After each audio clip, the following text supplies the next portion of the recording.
মই বন্ধু ডক্টৰ পুলক সেনাপতিক অনুৰোধ কৰিছোঁ তেখেতক এবাৰ এটা কবিতা আবৃত্তি কৰিবলৈ। এইটো প্ৰতিযোগিতা নহয়, ঠিক এয়া পুলক সেনাপতি, ডক্টৰ পুলক সেনাপতি।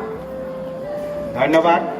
কিন্তু মই আবৃত্তিকাৰ নহয়, মই কবিতা লিখোঁ দুই এটা, তথাপিতো মই গাইহে দিম, আৰ্থিক আবৃত্তি নহয়। আজি তিনিদিনমানৰ আগতে লিখা খুব ৰিচেণ্ট কবিতা এটা। এই কবিতাটোৰ শিৰোনাম হ'ল এতিয়া আৰু তেতিয়া।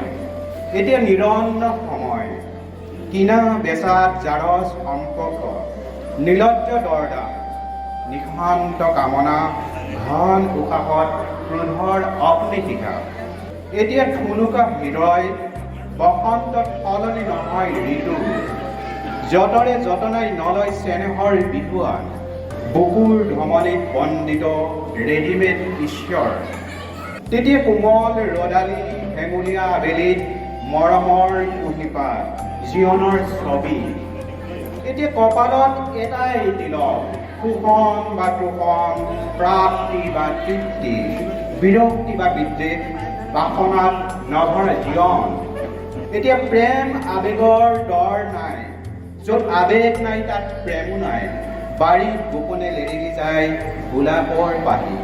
এতিয়া একেখনি আকাশৰ তলত মুখৰিত খিৰিকী, এখন অৰণ্যৰ গান শুনিবলৈ অথবা এটা কবিতা মাতিবলৈ আমি কলা অথবা বোবা, বন্দী আমি ডিজিটেল সজা।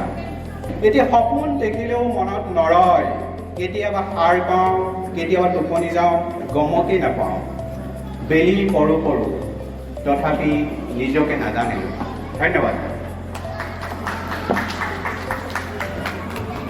ধন্যবাদ পুলক সেনাপতি দাদা।